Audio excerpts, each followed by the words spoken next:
gente, eu me chamo Adriele e aqui estamos fazendo uma série onde falamos sobre o livro Introdução à Linguística do José Luiz Fiorin e hoje a gente vai conversar um pouquinho sobre o terceiro capítulo, onde ele traz um pouquinho sobre as teorias do Ferdinand de Saussure e hoje nós vamos falar um pouquinho sobre os signos linguísticos. Você já parou para pensar o que é uma palavra? Quando a gente fala, por exemplo, cachorro, amor, computador, soa muito natural, mas o que é uma palavra afinal de contas? Na linguística, a gente chama isso de signo. O signo linguístico, ele é uma coisa que a gente usa para representar outra. Por exemplo, quando eu falo gato, eu não estou mostrando um gato de verdade para você. Eu estou usando uma palavra que representa a ideia do gato, um animal fofinho, peludinho. Então, o signo, ele é uma forma de representação. Então, teve um cara que a gente já falou sobre ele, Ferdinand de Saussure, que fez uma divisão bem importante sobre a palavra. Ele dividiu ela em duas partes, o significante e o significado. O significante é a forma material do signo, ou seja, ela é sonora, fonemas, ou então visual, como letras em uma imagem. Por exemplo, se eu falo gato, a letra G, A, T, O, e o som que chega no meu ouvido, é um significante. O significado é o conceito, é uma ideia, é um conteúdo mental associado ao significante. Quando eu falo gato, eu penso naquele animal bonitinho, peludinho, que gosta de leite. O significante, o significado, como dois lados de uma moeda. Um não existe sem o outro. E o significado não é o objeto real. A palavra gato não é um gato de verdade, é só um nome que usamos para essa ideia, né? E essa ideia, ela pode variar. A gente não pensa, tipo assim, na cor, no tamanho, na raça do gato, quando diz gato. A gente pensa na ideia geral daquele bichinho, né? E a gente vive rodeado por esses signos e eles não são só palavras, ele transmite sentidos pra gente. E a forma que os signos chegam até a gente, ele vai interferir na nossa forma de ver o mundo. Por exemplo, no português usamos a palavra carneiro para o animalzinho e para a comida também, né? Para a carne do carneiro. Então, quando eu falo carneiro, pode ser tanto a comida, tanto o bichinho. Mas no inglês, por exemplo, existe uma palavra pro animal e existe uma palavra para a carne. E isso vai trazer influências na hora da fala, né? Para que entendemos o que é um signo, a união de um significante, né, que é a forma sonora, e o significado, que é a ideia, vamos entender duas características importantes dele, segundo o Saussure: a arbitrariedade do signo e a linearidade do significante. Vamos começar então com a arbitrariedade. Você já se perguntou por que chamamos o mar de mar? E por que não chamamos o mar de, sei lá, de bremol, estrufe, qualquer outra dessas coisas? A verdade é que não existe nenhuma ligação natural com o som mar e a ideia de mar. Em inglês, por exemplo, temos o mesmo conceito, que é o mar, né? Aquela bacia, aquela coisa da água, né? Que chamamos de sea. Ou seja, o som da palavra, ela muda de uma língua para outra, mas a ideia ela continua a mesma. Isso quer dizer então que a relação entre o significante e o significado, ela é arbitrária. Ela foi decidida por uma convenção social, de acordo com os falantes daquela língua. Em algum momento, um grupo de pessoas decidiu que no português a gente ia chamar o mar de mar. E o arbitrário aqui, ele não significa aleatório, mas cultural e aprendido. Por exemplo, lembra, tem uma história no Alice dos Países Maravilhas que Alice pergunta o que é glória para o personagem Humpty Dumpty, né? E ele responde: significa exatamente o que eu quiser que isso signifique. Pode parecer até engraçadinho, né, a questão da história, mas a verdade é que se cada um inventasse os sentidos das palavras, ninguém ia entender nada, né? Então, mesmo que os signos eles sejam arbitrários, eles só funcionam porque todo mundo da mesma comunidade concordou, em usá-los do mesmo jeito. Então, se a palavra não tem nenhuma ligação com sons naturais, e sobre as onomatopeias, né? por exemplo, uau uau, tibum, tic-tac. Elas até parecem imitar esses sons naturais, mas não é bem assim que funciona. Por quê? Em várias línguas, os mesmos sons, ele vai ser diferente. Em português a gente fala uau uau, em inglês faz woof woof, em japonês vai ser wan wan. Então a onomatopeia, ela também vai seguir as regras da própria língua.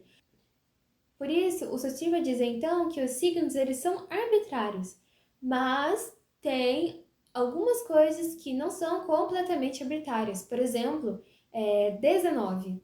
Ela é formada pela palavra 10 mais 9, ou seja, o significado ele está, de certa forma, refletindo no som. E ela é relativamente motivada. Lembra que eu disse que os signos também podem ser imagem, né? Já que falamos na imagem, nem toda linguagem é como uma língua falada. Na linguagem visual, por exemplo, uma balança ela pode representar justiça. A imagem ela lembra o conceito. Então ali o signo ele tem uma motivação visual.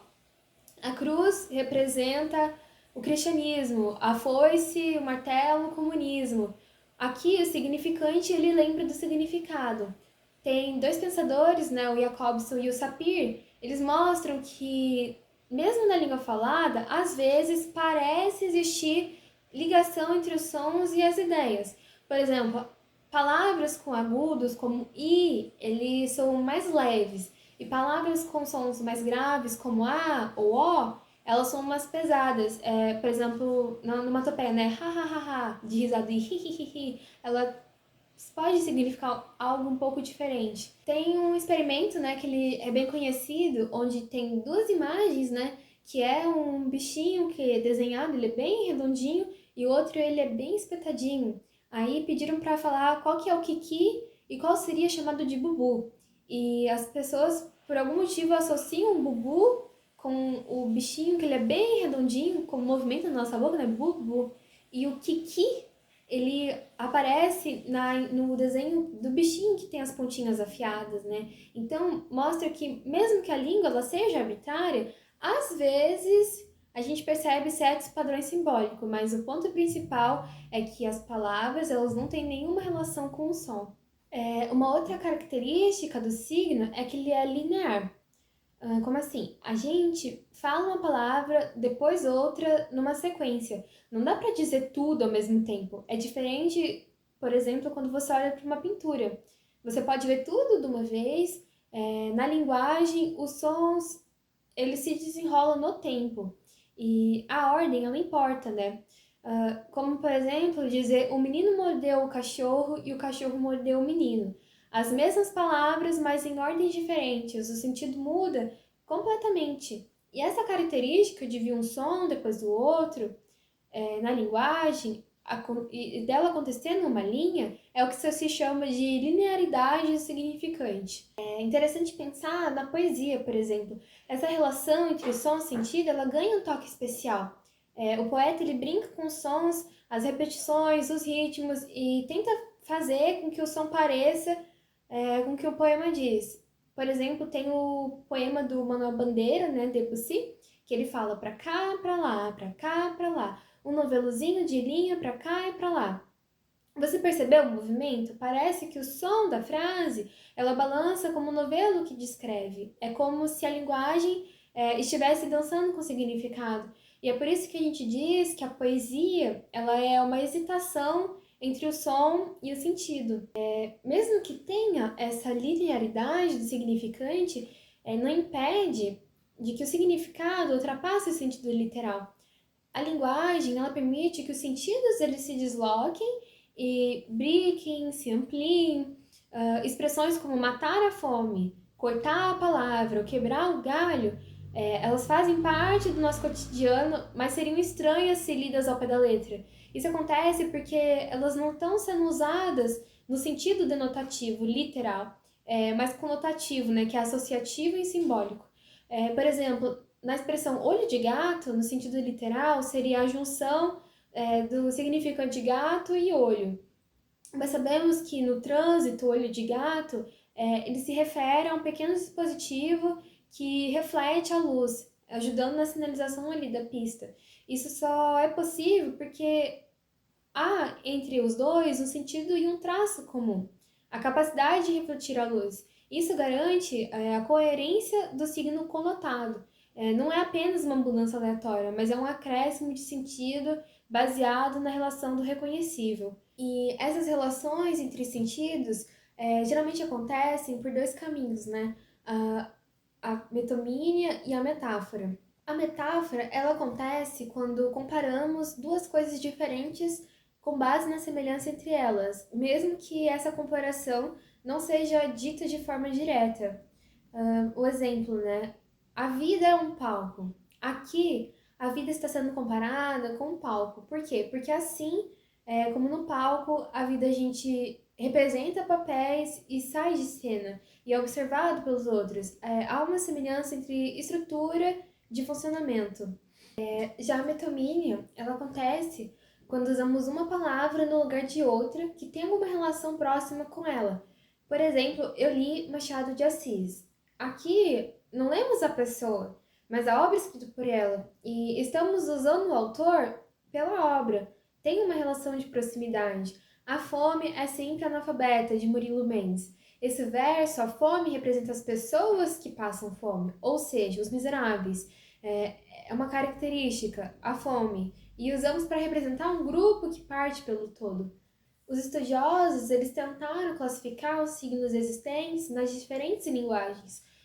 Um deles foi Adam Scaff, cuja proposta em 1968 tenta abranger todo o tipo de signo, toda a unidade que relaciona uma expressão a um conteúdo, e ao mesmo tempo respeita os sentidos tradicionais de termos como símbolo, sinal, entre outros. Um dos principais critérios considerados é a intenção comunicativa. Com base nele, os signos se dividem em algumas partes, né? Os signos naturais, que são os fenômenos da natureza, mesmo que sem intencionalidade, indicam outro fenômeno.